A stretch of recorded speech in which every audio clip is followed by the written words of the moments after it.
Hello everyone. In this lecture, we will learn how to use rank in while solving the system of linear equation. So rank is a very powerful tool to solve system of linear equation or to determine the nature of solutions of some given system of linear equation. So we will determine the nature and also solve the solutions of a given system of linear equation with the help of the very important concept rank. So in the last lecture, lecture number 4, I have defined rank is the total number of leading elements in the echelon form of a given matrix. So if you want to compute the rank of some matrix, you first convert this matrix into echelon form and then find the number of leading elements. And though that counting will be the rank of the matrix. In alternate language, I can say a rank of a matrix is the number of non-zero rows in the echelon form. Number of non-zero rows or number of leading elements in the echelon form, they are the same concepts, both are equal actually in the matrix. So rank has another definition. So I am revising the concept. Rank of A will be denoted by row A, okay? And that is equal to number of leading elements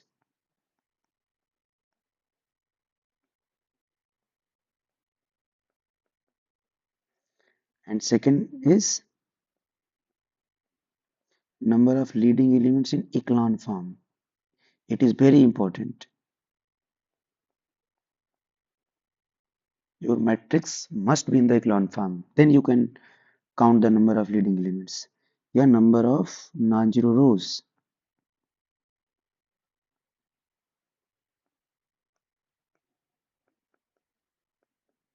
in the echelon form.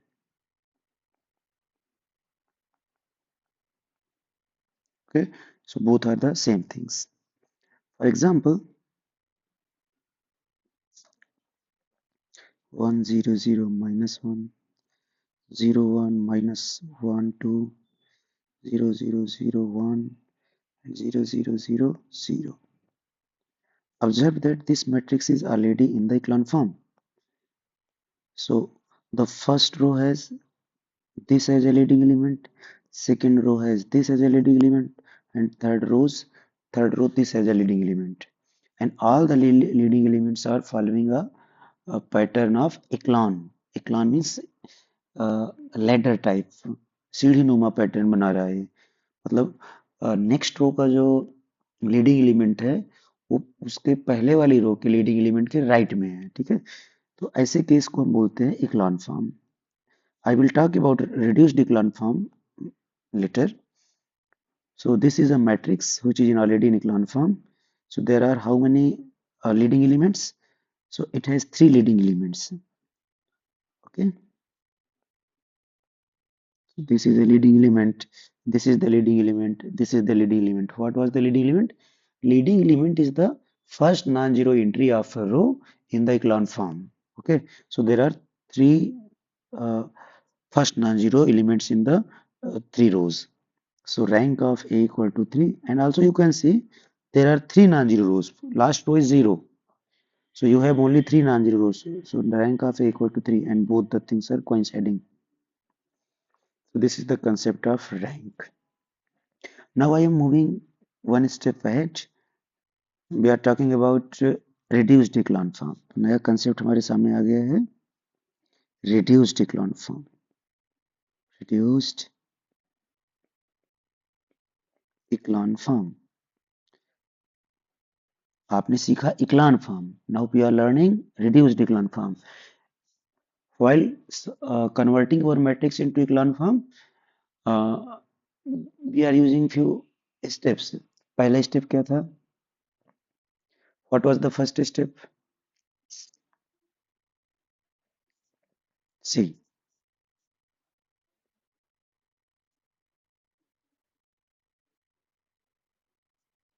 So I have written all the definitions.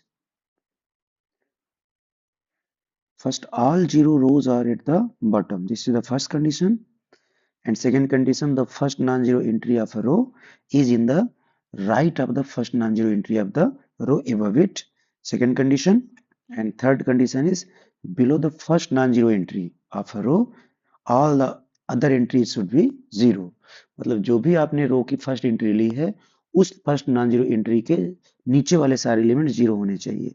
अगर कोई matrix ये तीनों condition satisfy कराती है तो ऐसे matrix को आप बोलेंगे it is in the echelon form. ठीक है। Now we are moving to reduced echelon form.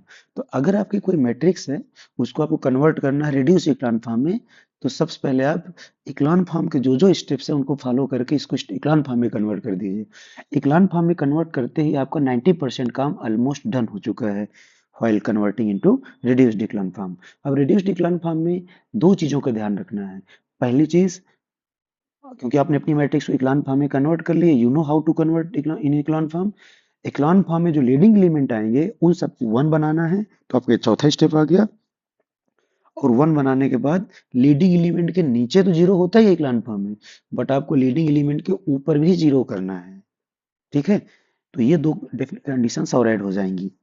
What is the first condition?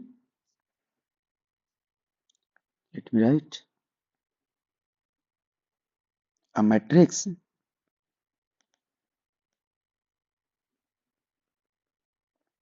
capital A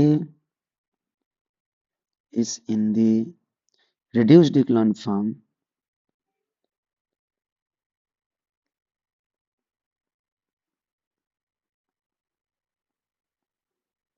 a matrix A is in the reduced echelon form if first, if it is in the echelon form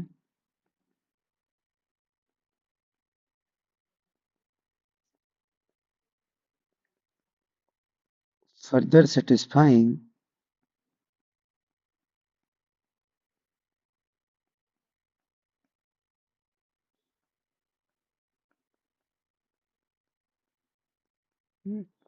the following properties.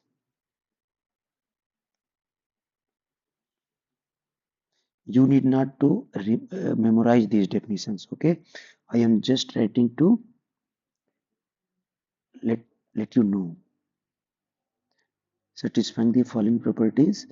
The fourth, so the what is the property? First property,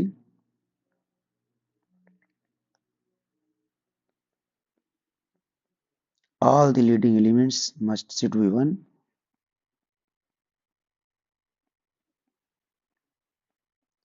All the leading elements should be one. Okay. And second condition is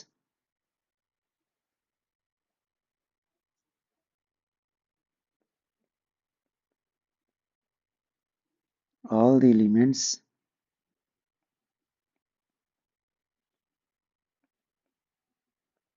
above the leading ones। ये जो आपने leading one बनाए हैं, all the elements above the leading ones should be zero। देखो नीचे leading element के नीचे तो जीरो होता है, वो इक्लान फॉर्म की कंडीशन होती है, थर्ड कंडीशन। लेकिन ऊपर जीरो होना जरूरी नहीं होता। तो रिड्यूस इक्लान फॉर्म में यही चीज आ जाती है कि लीडिंग एलिमेंट के नीचे भी जीरो होना है और ऊपर भी जीरो जीरो होना है, और सारे के सारे लीडिंग एलिमेंट आपके क्या होने चाहिए? वन होने चाहिए। अब रिड्यूस इक्लान फॉर्म अच्छा क्यों है? देखिए, रिड्यूस इक्लान फॉर्म एक ऐसा फॉर्म है जो आपकी मैट्रिक्स को लगभग लगभग आइडेंटिटी मैट्रिक्स के समकक्ष कन्वर्ट कर देता है ना। ऑलमोस्ट ये कहो कि आइडेंटिटी मैट्रिक्स ही बना देता है रिड्यूस इक्लान फॉर्म किसी मैट्रिक्स का। For example,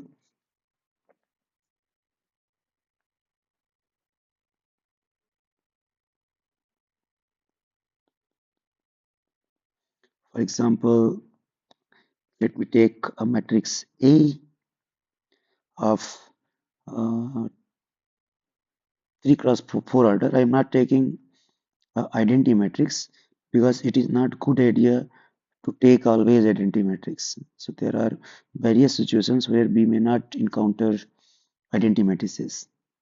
So in that case, we may be in the trouble. So we have this matrix. Clearly, you can see this matrix is already in the echelon form. Okay, please check if you are not convinced with me. Now this matrix in echelon form, is it in reduced echelon form? If this matrix is in reduced echelon form, then it all the leading elements must be equal to 1. क्या ऐसी बात है? Yes, this is 1, this is 1, this is 1. So first condition is satisfied. Now come to the second condition. What is the second condition? Leading element के ऊपर जितने भी elements हैं वो सब जीरो होने चाहिए. इसके ऊपर कोई है ही नहीं, चेक करना ही नहीं. इसके ऊपर है, जीरो है. इसके ऊपर जीरो नहीं है, देखो. So this is not in the reduced echelon form. अगर ये रिड्यूस्ड इक्लान फॉर्म में नहीं है तो इसको हमें क्या करना पड़ेगा?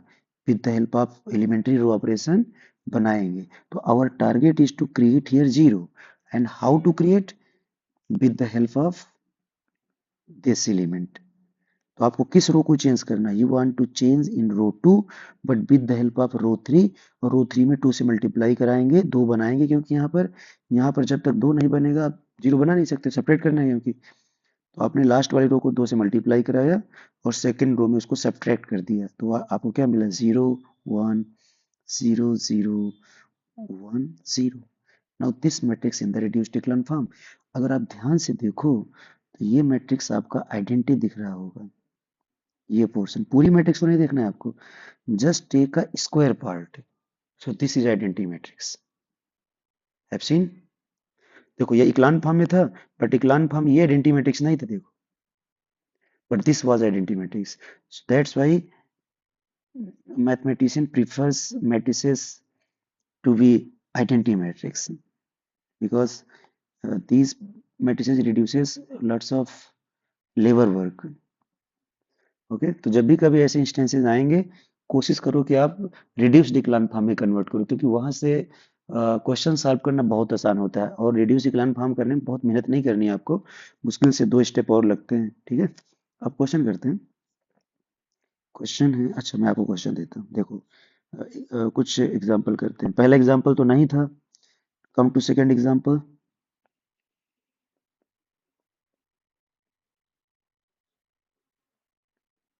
1 0 0 0 0 0 0 0 0 0 0 0 0 0 0 0. देखो, this is a matrix of order 4 cross 4.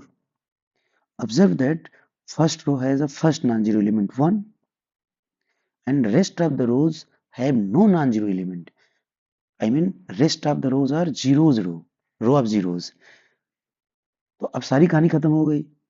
जब जीरो रो है वो सबसे नीचे है और जो नॉन जीरो रो है ऊपर है और ऑलरेडी इक्लान फॉर्म में है. Even this matrix is already in the reduced echelon form also, क्योंकि लीडिंग एलिमेंट भी 1 है. लीडिंग एलिमेंट जहां पर भी है उसके नीचे और ऊपर सब कुछ जीरो है. So this is in the echelon form. अब इस मैट्रिक्स का रैंक क्या है? अगर आपसे यहाँ पर कोई पूछता है रैंक ऑफ ए क्या है, तो देखो यहाँ से भी 3 लीडिंग एलिमेंट आ रहे हैं, यहाँ से भी 3 लीडिंग एलिमेंट आ रहे हैं और यहाँ से भी 3 लीडिंग एलिमेंट आ रहे हैं. तो रैंक आपका इक्लान फॉर्म से भी निकलेगा और रिड्यूस्ड इक्लान फॉर्म से तो निकलना ही है. ठीक है, तो रैंक यहाँ से 3 आ गया. इस मैट्रिक्स का रैंक कितना आएगा? बी का. इसका रैंक भी 1 आएगा, क्योंकि it has only 1 leading element या only 1 non zero row in the echelon form. Okay, तीसरी चीज, तीसरा एग्जांपल.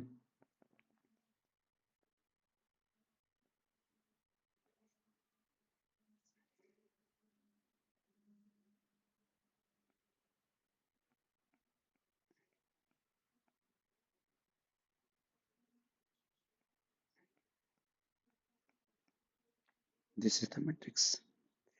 सबसे पहले चेक करते हैं is it in the echelon form. क्या करना होता है इक्लान फॉर्म के लिए? सबसे पहले चेक करना है कोई रो ऑफ जीरोज है क्या. यस, रो ऑफ जीरोज है और उसको सबसे बॉटम पे होना चाहिए. ऑलरेडी बॉटम पे, पहली कंडीशन सेटिस्फाइड. सेकंड कंडीशन में क्या चेक करना होता है? पहली रो को छोड़ दो, दूसरी रो का पहला नॉन जीरो एलिमेंट देखो कौन है. ये है. क्या ये इसके ऊपर वाली रो के पहले नॉन जीरो एलिमेंट के राइट में है? आंसर इज यस, राइट में है. उसके बाद हम आएंगे उसके नीचे वाली रो में, ये है. ये भी अपने ऊपर वाली रो के फर्स्ट नॉन जीरो एलिमेंट्स के राइट में है, तो कोई प्रॉब्लम नहीं है. Everything is satisfied. So this matrix is already in the echelon form. Reduce echelon form के लिए क्या होना चाहिए? ये जो लीडिंग एलिमेंट्स है ये सब 1 होने चाहिए, ऑलरेडी 1 है. इनके ऊपर और नीचे सब कुछ 0 होना चाहिए, ऑलरेडी है. So this matrix is already in the reduced echelon form. And what is the rank of this matrix? Rank of this matrix equal to total number of non zero rows या total number of leading elements. And these are 3. So rank of equal to 3. So this is a matrix whose rank is 3. So very easy. Okay. Okay. So I'm taking a small question from the previous year exam. Okay.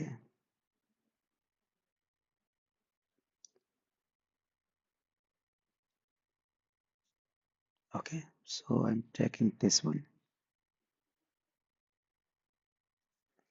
Question is, देखिए ये question 12 marks का question है.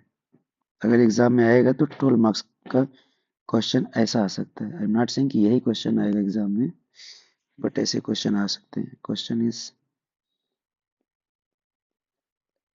Under what condition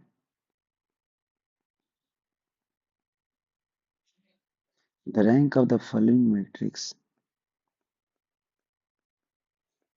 the rank of the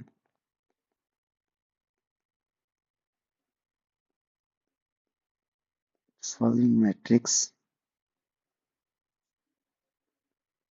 A is 3. और यही question UPSC के mains में अगर किसी ने मैथ्स ऑप्शनल लिया है तो ये 15 मार्क्स का क्वेश्चन आता है. छोटा सा क्वेश्चन है और ऐसे क्वेश्चन हमेशा एग्जाम्स में पूछे ही जाते हैं.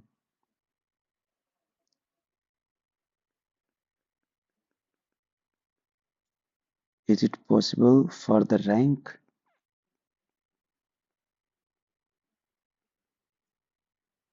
to be 1? और अगर पॉसिबल है तो क्यों? So this is the complete question. Now I am giving you the matrix, and your matrix is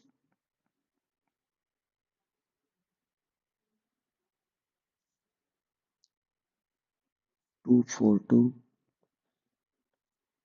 312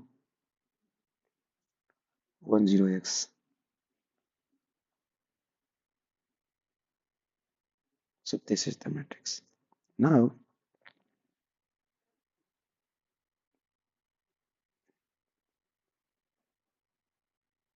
solution is, सबसे पहले हमें क्या फाइंड करना है? रैंक. उसने पूछा है कि किस कंडीशन में. अब देखो वेरिएबल कौन है यहाँ पर? This x is the variable. अगर आप x की वैल्यू को चेंज करोगे तो इस मैट्रिक्स का रैंक भी वेरी करेगा. तो कह रहा है ऐसी कौन सी कंडीशन डाल दें इस x पर कि आपकी मैट्रिक्स का रैंक कितना हो जाए? 3 हो जाए. ओके. तो स्टार्ट करते हैं. पहले तो इस मैट्रिक्स को हम इक्लान फॉर्म में कन्वर्ट करते हैं. First,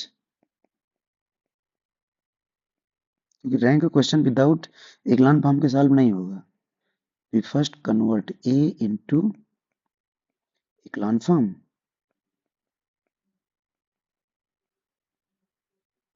How to convert? Apply the row operation. सबसे पहले कोशिश करो इसको 1 बनाने की, क्योंकि यहाँ पर अगर 1 बन जाएगा तो फिर ऐड और सब्ट्रैक्ट करने में, मल्टीप्लाई करने में थोड़ा आसानी होती है. और जबरदस्ती नहीं बनाना. अगर बन रहा है तभी बनाना है ताकि कोई नंबर फ्रैक्शन में ना आए. और यहाँ पर आसानी से दिख रहा है कि 2 से डिवाइड कर देंगे फर्स्ट रो को तो कोई फर्क पड़ने वाला नहीं है, फ्रैक्शन नहीं बनेगा. तो यहाँ से 1 आ जाएगा, 2 आ जाएगा, 1 आ जाएगा. और सेकेंड रो के साथ कोई छेड़खानी नहीं करना आपको. Keep it as it is. अब हम क्या करें? इक्लान फॉर्म में कन्वर्ट करने के लिए अब पहली रो का पहला non zero element leading element हो गया. इसके नीचे सबको जीरो करना है. यहाँ भी जीरो, यहाँ भी जीरो. तो ये दोनों काम एक साथ करेंगे हम. तो अब R2 में चेंज करना है और हमको R3 में चेंज करना है. R2 में कैसे चेंज करेंगे? और इसकी हेल्प से चेंज करना है. तो इस 3 को जीरो बनाने के लिए इसको 3 से मल्टीप्लाई करा दें 1 इंटू 3 और इसमें सब्ट्रैक्ट कर दें तो ऑटोमेटिक हो जाएगा सारा काम. तो क्या करेंगे? 3 टाइम्स क्या कर देंगे? R1. उसी तरह से कोड लगा दो R3 के लिए. तो R3 माइनस R1. देखो डायरेक्ट आंसर आएगा यहाँ से. ये बच्चों वाली कैलकुलेशन है, इसमें इतना रॉकेट साइंस इन्वॉल्व नहीं है और इसमें घबरा रहे हैं बच्चे. 3 माइनस 3 0. 1 माइनस 6 कितना आ जाएगा? माइनस का 4. Not minus 4, minus 5. 2 माइनस 3 कितना आएगा? That is minus 1. 1 minus 1 0, 0 minus 2 -2, और यहाँ कितना आ जाएगा x माइनस 1। यहाँ तक किसी को प्रॉब्लम? No problem. अब क्या करना है? अब ये आ गए हमारे पास, इसको भी 1 बनाते हैं क्योंकि इसको 0 बनाना है। चाहे तो इसको बना ले, ज़्यादा अच्छा है। Now operate. तो सेकेंड रो में यहाँ पर इस जगह पे 1 बनाना, इस जगह पे 1 बनाने के लिए -1/5 से क्या करना पड़ेगा? मल्टीप्लाई कराना पड़ेगा सेकेंड रो को। क्या मिलेगा यहाँ से? 1 2 1 0 1 एंड 1/5, 0 -2 x -1। अभी क्लान फॉर्म में कन्वर्ट नहीं हुआ, देखो इस लीडिंग एलिमेंट के नीचे सब कुछ 0 हुआ, और इस लीडिंग एलिमेंट के भी नीचे 0 करना है। अभी ऊपर हमें नहीं करना है क्योंकि रैंक का क्वेश्चन इक्लान फॉर्म से ही सॉल्व हो जाएगा, तो बहुत परेशान होने की जरूरत नहीं है आपको। ऑपरेट करेंगे, R3 को चेंज करना है and with the help of R2 change करना है। तो ट्वाइस आप क्या कर देंगे? ट्वाइस ऑफ R2 करेंगे, ठीक है। 1 2 1 0 1 1/5 0। अब R3 +2 टाइम्स R2, तो -2 + 2 0 हो जाएगा, और ये है यहाँ पर x -1, और ऊपर को प्लस का 2/5 कर दोगे तो कितना आ जाएगा? x -3/5। यहाँ से आ जाएगा x -3/5। ये मैट्रिक्स आपकी बन गई। ओके, तो ये कैलकुलेशन मिस्टेक्स नहीं होनी चाहिए आपसे। अब देखो, ऑलरेडी ये मैट्रिक्स इक्लान फॉर्म में कन्वर्ट हो चुकी है। ये लीडिंग एलिमेंट, इसके नीचे सब कुछ 0, ये लीडिंग एलिमेंट, इसके सब कुछ नीचे 0, और ये तीसरी रो का ये एलिमेंट लीडिंग बन भी सकता है, नहीं बन सकता है, डिपेंड करता है x की वैल्यू पर। क्योंकि अगर x की कोई ऐसी वैल्यू रख दी कि इसको 0 कर दिया, उसने इस पूरी चीज को 0 कर दिया, तो यहाँ से कोई लीडिंग एलिमेंट ही नहीं आएगा। और अगर x ऐसा रख दिया कि ये चीज नॉन जीरो आ जाए, तो फिर लीडिंग एलिमेंट बन जाएगा। तो उसने पूछा है कि किस कंडीशन पर इस मैट्रिक्स का रैंक 3 हो जाएगा। सो rank of A equal to 3 if echelon form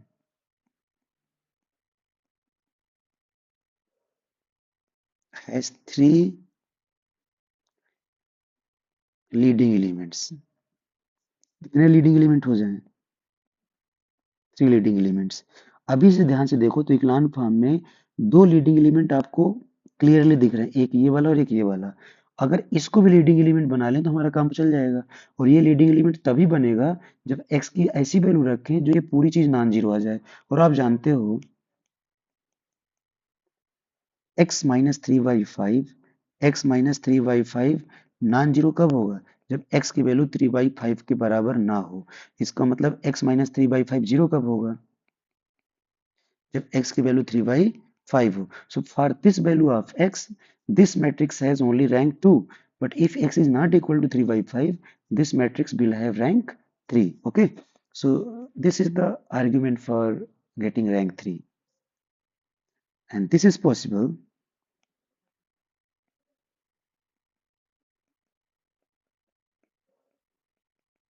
This is possible if x minus 3/5 is not equal to 0।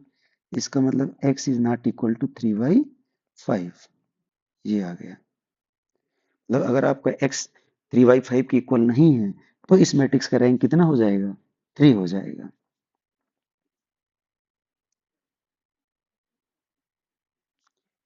तो कितनी x की वैल्यू हो जाए जिनके लिए रैंक 3 होगा? So there are infinitely many choices of x। 3/5 के अलावा जो भी नंबर तुम सोच सकते हो सोच लो, उस नंबर को यहाँ पर रखोगे तो हमेशा रैंक कितना आएगा? 3/5 आएगा। And for x equal to 3/5, rank of a will be equal to कितना? 2। ये एक एक्स्ट्रा इन्फॉर्मेशन हमको मिल गई कि अगर x इक्वल टू 3/5 पुट करोगे तो रैंक आपको कितना आ जाएगा? 2 आ जाएगा। So one question is enough to explain the concept, okay? अब कह रहा है कि क्या कभी पॉसिबल है रैंक 1 भी हो जाए? मतलब बहुत बढ़िया सवाल पूछा उसने। पूछ रहा है कि क्या x की कोई ऐसी वैल्यू पॉसिबल है कि उस केस में a का रैंक आपका 1 हो जाए। आप ध्यान से देखिए, a का इक्लान फॉर्म ये है और इस इक्लान फॉर्म में आपको दो नॉन जीरो एलिमेंट तो दिख ही रहे हैं इक्लान फॉर्म में। इसका मतलब इसका जो मिनिमम रैंक है वो तो 2 होगा ही होगा। 2 से छोटा रैंक तो हो ही नहीं सकता है। तो इसका मतलब मिनिमम रैंक हमें यहाँ से कंफर्म हो गया इस जगह से। मतलब ये स्ट्रेट फॉरवर्ड क्वेश्चन से थोड़ा सा दिमाग लगाना है। यहाँ से क्लियर हो गया कि जो मैट्रिक्स का रैंक है it can not be less than 2, always greater than और इक्वल टू 2। तो 1 होने की संभावना ही खत्म हो गई। भाई कम से कम रैंक 2 होगा, ज्यादा से ज्यादा 3 हो सकता है और 2 से कम होना नहीं है तो 1 हो ही नहीं सकता। सिंस, यहाँ पर लिखेंगे इस बात को, since rank of A is greater than or equal to 2 for each choice of x। आप x के यहाँ पर कुछ भी वैल्यू रखो, इतना तो कंफर्म है कम से कम 2 रैंक तो होगा ही, ज्यादा से ज्यादा 3 हो सकता है बट कम से कम 2 की गारंटी है for each choice of x। Hence rank of a equal to 1 is not possible. आप इतना एक्सप्लेन करके लिखेंगे तब आपको पूरे के पूरे 12 मार्क्स मिलेंगे विथ एप्रिसिएशन। क्लियर? और छोटा सा क्वेश्चन है ये। तो मैं आपको क्वेश्चन दे रहा हूँ असाइनमेंट के लिए, इसको आप ट्राई करिएगा। Questions for practice.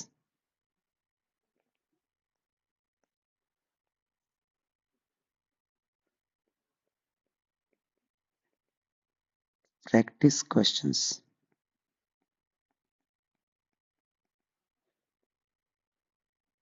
मतलब ऐसे क्वेश्चन आपको गेट में, नेट में, जेआरएफ में, net JRF, IT jam, semester exams में तो ऑफ कोर्स पूछना ही है, यूपीएससी, मतलब जहां जहां मैथमेटिक्स आप एज अ ऑप्शन चूज करोगे आपको यहाँ से क्वेश्चन जरूर मिलेंगे देखने को। तो first question is,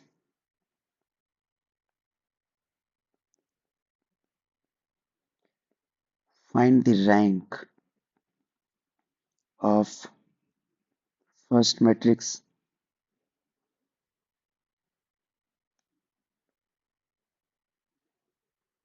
1 -1 0 2 3 0 1 3 5। Second,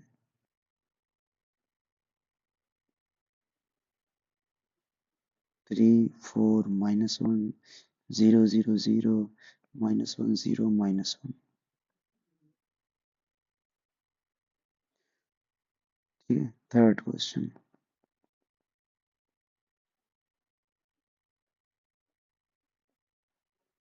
0 0 -1 0 1 0 -1 0 3 1 -1 1 0 5 1 3 0 0 -1 2 1।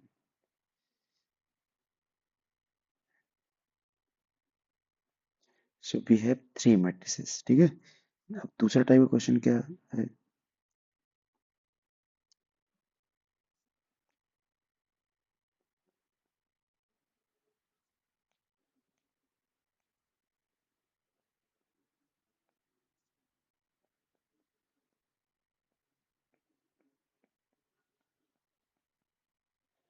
For what value of lambda the following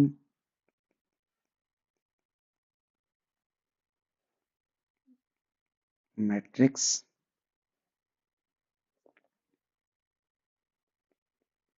A equal to 1 -1 0 1 0 1 -1 0 -1 2 x 0। This has first rank of A equal to 2, second rank of A equal to 3, third rank of A equal to 1। ठीक है। ये दो question है आपके assignment के as a homework. So these are enough to find out the rank.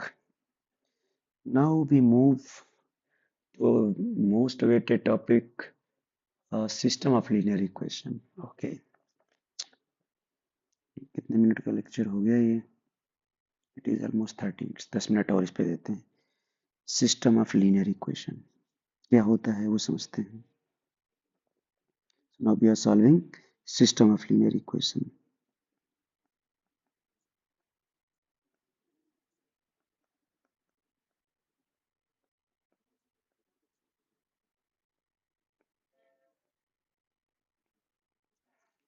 देखो, system का मतलब होता है मोर देन वन.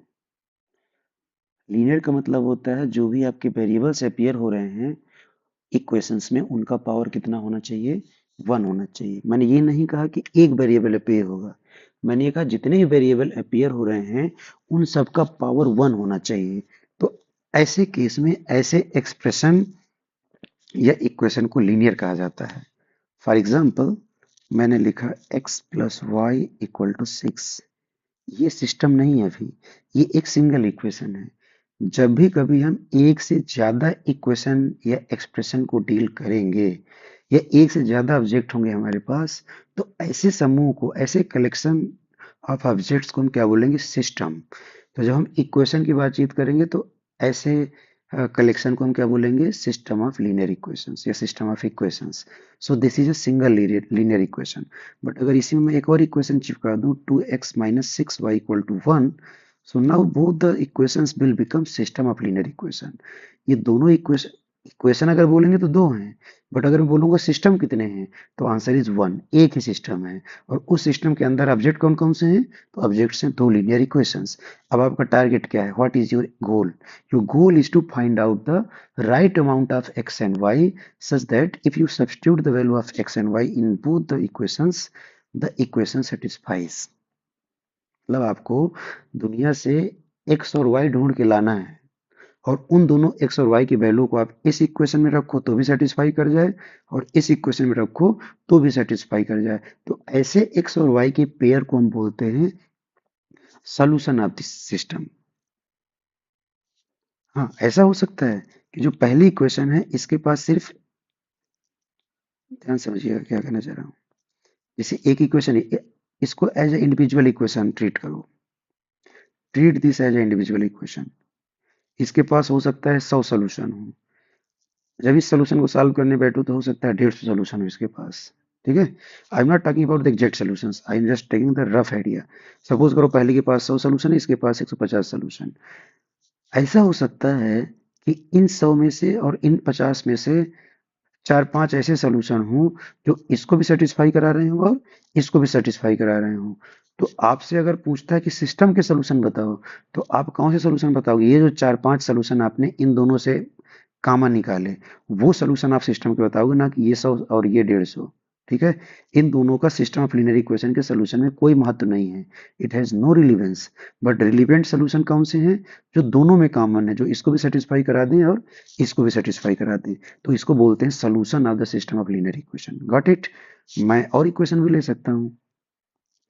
तो जितनी आप इक्वेशन लेते चले जाओगे, तो उन सारी इक्वेशन को सेटिस्फाई कराने वाले आपको वेरिएबल्स की वैल्यू चाहिए एक्चुअल में. ठीक. So that is the solution of system of linear equation. एक छोटा सा एग्जांपल देते हैं. देखो, हमारे पास कुछ बहुत बहुत अच्छे अच्छे मेथड्स हैं लीनियर इक्वेशन को सॉल्व करने के. एक तो है ग्राफिकल अप्रोच, ग्राफिकल मेथड, और दूसरा है अलजेब्राइक मेथड. ठीक है. और तीसरा हम मैट्रिक्स मेथड भी कह सकते हैं. और इसी अलजेब्राइक मेथड में ही मैट्रिक्स मेथड अंदर आ जाता है. तो we need not to classify further it. तो ग्राफिकल मेथड में क्या होगा कि आपको उस इक्वेशन का ग्राफ बनाना आना चाहिए, क्योंकि अगर आपको ग्राफ बनाना नहीं आता तो आप फिर सॉल्व नहीं कर सकते हो. ठीक है. और कभी कभी इतनी डिफिकल्ट इक्वेशन होती हैं, नंबर ऑफ वेरिएबल्स ज़्यादा होते हैं, उनका ग्राफिकल रिप्रेजेंटेशन आसान नहीं है. 2 वेरिएबल 3 वेरिएबल तक का तो आप ग्राफ बना सकते हो, बट जैसे ही 4 वेरिएबल आएंगे तो it is very difficult to form the graph. So up to 3 variable चीज़ें सही लगती हैं. ठीक है. इसलिए ग्राफिकल अप्रोच की तरफ हम नहीं जाएंगे. हम नहीं जाएंगे मतलब दुनिया भी नहीं जाती है. बट अलजेब्राइक अप्रोच बहुत अच्छी है, तो हमें जो सीखना है वो अलजेब्राइक अप्रोच है, और ये जो रैंक वैंक फाइंड कर रहे हैं ना, दिस इज अलजेब्राइक मेथड्स। तो एक छोटा सा एग्जाम्पल स्टार्ट करते हैं। x minus y equal to, मैंने 1 लिखा और मैंने लिखा x plus y equal to 2। ठीक है, ये सिस्टम ऑफ लीनियर इक्वेशन है हमारे पास।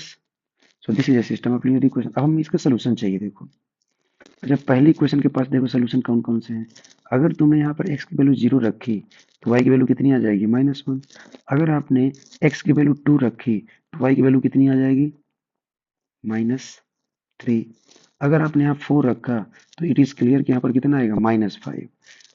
बहुत ऐसे करके इन्फिनिटली मैनी सोल्यूशन आएंगे। उसी तरह से यहाँ पर भी सोल्यूशन आएंगे, 0, 2, 1, 1,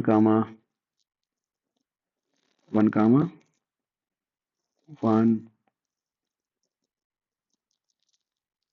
2, 0, 3, -1, ऐसे करके इन्फिनिटली मैनी सोल्यूशन।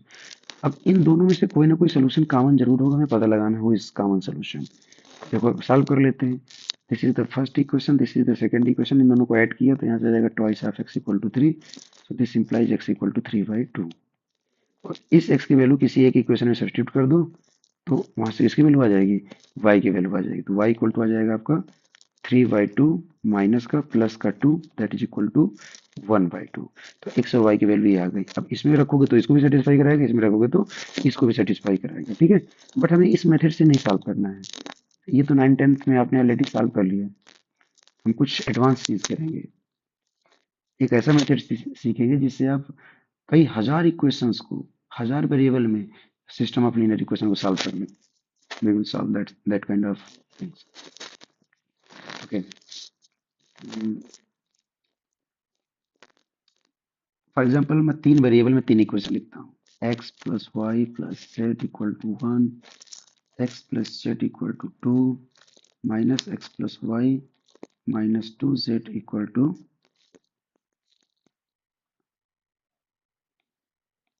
1।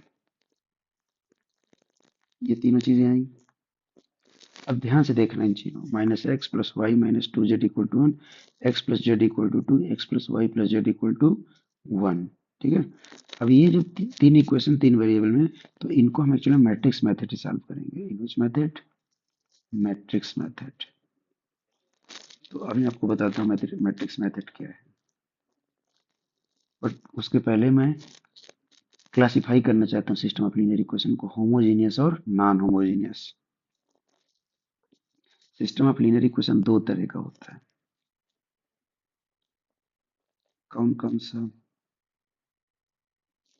सबसे पहला है होमोजीनियस।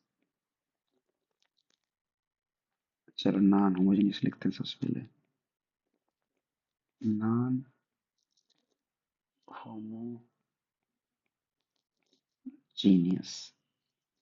और दूसरा है होमोजीनियस।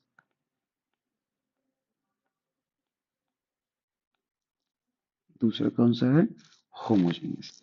अब देखो नॉन होमोजीनियस और होमोजीनियस में बहुत बारीक सा फर्क है। अगर मैंने एक छोटा सिस्टम लिखा, x plus y plus z equal to 1, -2x plus y plus 3z equal to 2, x minus z equal to 3। ये एक सिस्टम ऑफ लीनियर इक्वेशन है 3 वेरिएबल में। अगर आप इसको ध्यान से देखें तो लेफ्ट हैंड साइड में सिर्फ वेरिएबल्स हैं और राइट हैंड साइड में कांस्टेंट टर्म्स हैं। तो अगर सिस्टम ऑफ लीनियर इक्वेशन में, पहले तो आप अपने सिस्टम ऑफ लीनियर इक्वेशन को चेंज ट्रांसफॉर्म करो such in such a way that all the constants terms should appear in the right hand side of the equality sign, and in the left hand side there should be only variables with coefficients। ठीक है, मतलब ऐसा ना constant term भी left hand side में ही है, variables के साथ में एक तरफ वेरिएबल होने चाहिए और एक तरफ कांस्टेंट टर्म्स होनी चाहिए। तब हम डिसाइड कर पाएंगे कि आपका सिस्टम होमोजीनियस है कि नॉन होमोजीनियस है। अगर राइट हैंड साइड में, इक्वलिटी के राइट हैंड साइड में जो कांस्टेंट टर्म्स हैं वो सब के सब जीरो हो जाएं तो आपका जो सिस्टम है वो कहलाएगा होमोजीनियस। और अगर राइट हैंड साइड में कम से कम एक भी कांस्टेंट नॉन जीरो हो गया तो आपका सिस्टम क्या कहलाएगा, नॉन होमोजीनियस। तो ये किसका एग्जाम्पल है, आप ध्यान से देखो। तो लेफ्ट हैंड साइड में वेरिएबल, लेफ्ट हैंड साइड में वेरिएबल, लेफ्ट हैंड साइड में वेरिएबल, और राइट हैंड साइड में कांस्टेंट्स हैं। तो ये, और क्योंकि राइट हैंड साइड के जो कांस्टेंट हैं सारे के सारे जीरो नहीं है, इवन कोई भी जीरो नहीं है। So this is example of homo non homogeneous system. ये किसका एग्जाम्पल हो गया, नॉन होमोजीनियस का। और होमोजीनियस के लिए क्या होता है, होमोजीनियस के लिए ये होता है x plus y plus z equal to, suppose करो जीरो कर दिया, -2x plus y equal to zero कर दिया, x plus three z equal to zero कर दिया। अब ध्यान से देखो तो वेरिएबल वाले एक तरफ हैं और कांस्टेंट वाले राइट साइड हैं, और सारे के सारे कांस्टेंट कैसे हैं यहाँ पर, जीरो हैं। ठीक है, ये हो जाएगा आपका होमोजीनियस। सो दोनों एग्जांपल आपको करा दिए मैंने, एक तो नॉन होमोजीनियस का, दूसरा होमोजीनियस का। अब आपका टारगेट है अपने इस सिस्टम ऑफ लीनियर इक्वेशन को किस फॉर्म में कन्वर्ट करना, मैट्रिक्स के फॉर्म में। किस फॉर्म में कन्वर्ट करना है, मैट्रिक्स के फॉर्म में। इसी सिस्टम को कन्वर्ट करते हैं,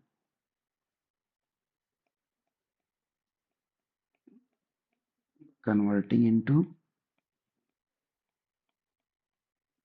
मैट्रिक्स फॉर्म। देखो मैट्रिक्स फॉर्म में आपको, मैट्रिक्स फॉर्म का मतलब ये होता है, इसको लिख दे रहा हूं मैं, A capital X equal to B. A भी मैट्रिक्स है, एक्स भी मैट्रिक्स है, और बी भी मैट्रिक्स है। देखो ए कौन सी मैट्रिक्स है, ए को बोलते हैं कोफिशिएंट मैट्रिक्स।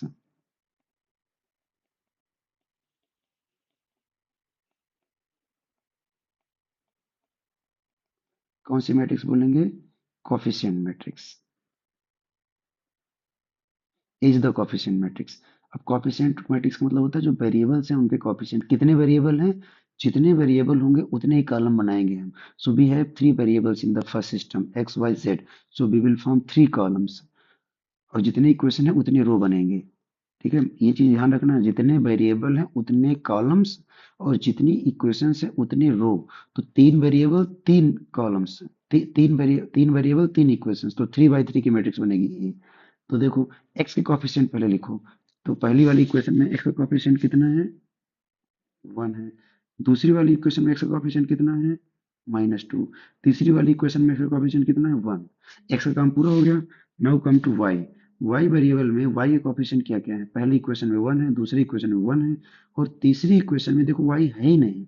वाई नहीं है का मतलब है उसका कोफिशिएंट जीरो होगा, zero with zero into y है, तो यहाँ पर जीरो लिखेंगे। जो वेरिएबल अवेलेबल नहीं है उस इक्वेशन में उसके कोफिशिएंट को हमेशा जीरो रखना है।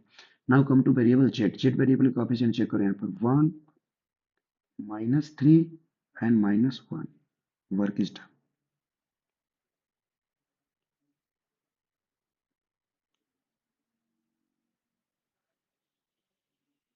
ठीक है, तो ये आपकी मैट्रिक्स ए बन गई, coefficient matrix. Now come to the matrix x.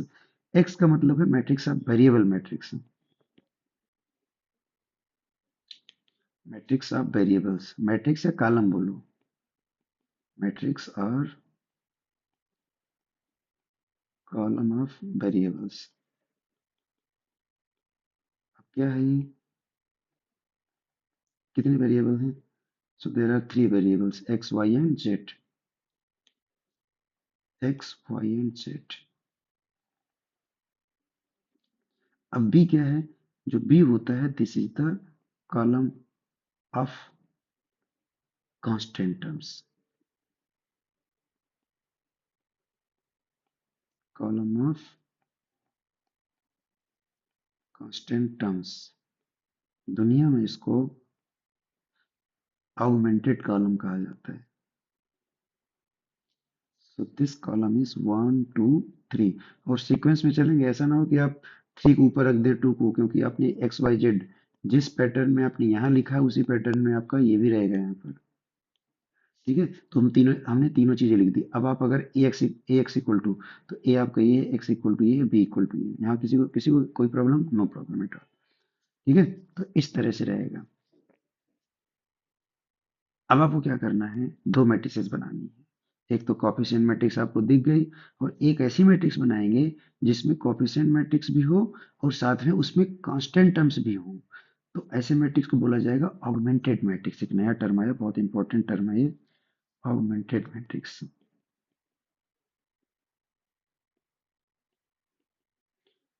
Augmented matrix, augmented matrix क्या होता है, a matrix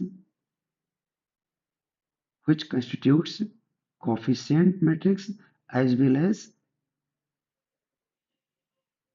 column of constant terms. A matrix constituting मतलब बनाई जा रही है coefficient matrix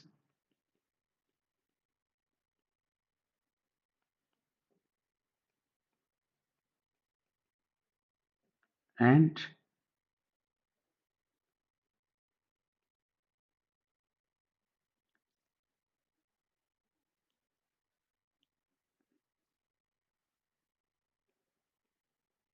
column of constant terms.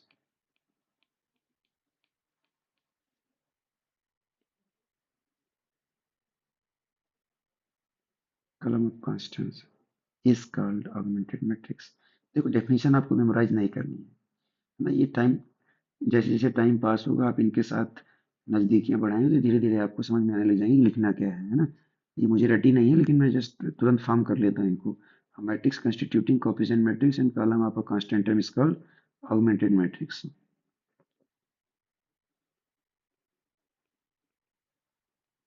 Augmented matrix ठीक है। तो अब इस वाले सिस्टम इस एग्जांपल को हम ट्राई कर रहे हैं, we are solving only this example, we are not focusing on it. उसको भी बना लेंगे बट अभी हमारा एक को कंफर्म करते हैं। तो कोफिशिएंट मैट्रिक्स की हेल्प से बनाना है तो ऑगमेंटेड मैट्रिक्स को हमेशा ऐसे लिखा जाता है। देखो ए और बीच में लाइन एक ड्रा करते हैं to separate its coefficient matrix of constant terms, इसको सेपरेट करने के लिए। बताइए क्या है, one one one one minus two one, coefficient matrix है one minus two one one one zero one minus three minus one one minus three minus one, और बीच में एक लाइन ड्रा करेंगे ऐसी, और उसके बाद आएगा one two three.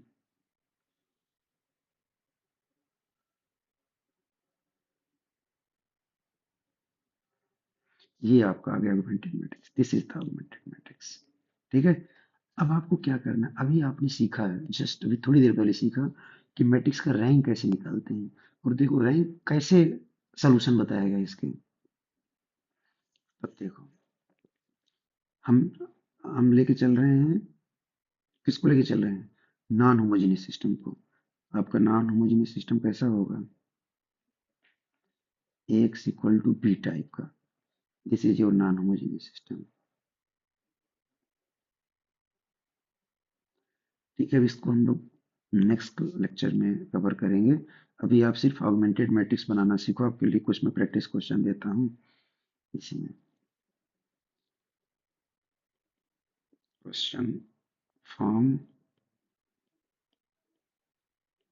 the augmented matrix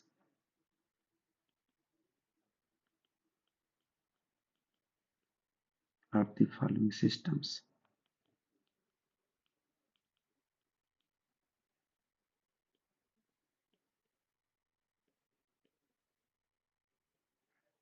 पहला सिस्टम है x plus three y plus four z equal to one, x minus z plus two y equal to minus one, three x plus four z plus six equal to zero. पहला system ये। दूसरा x minus y plus s plus t equal to eight, s minus t plus x equal to zero, three x plus y plus t equal to 9.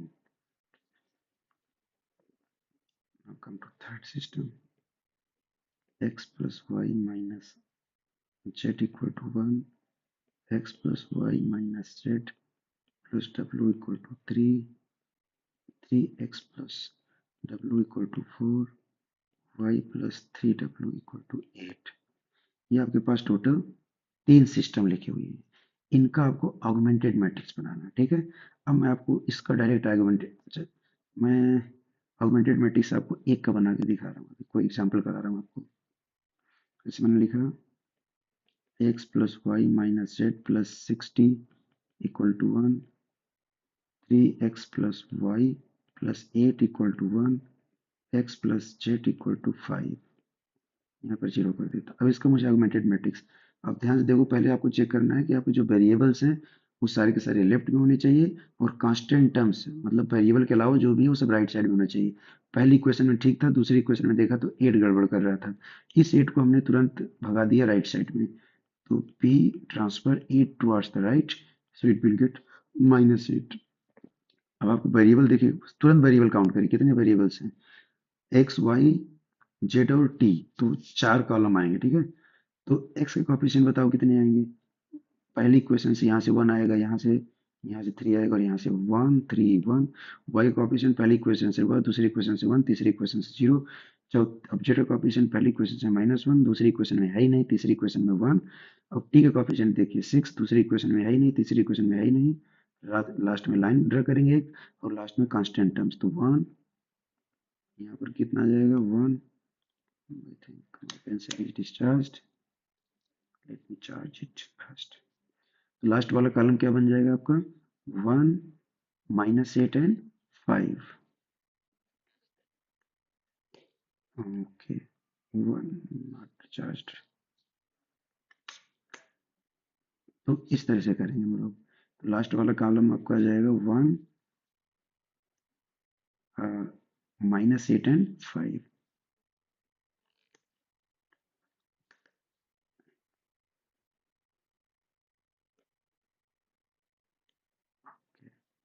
One -8 and 5। So this is the augmented matrix. और इस matrix को हमको इक्लान form में convert करना, वहीं से हमको फिर सोल्यूशन के नेचर पता चलेंगे। तो ये सब आप करते रहिएगा।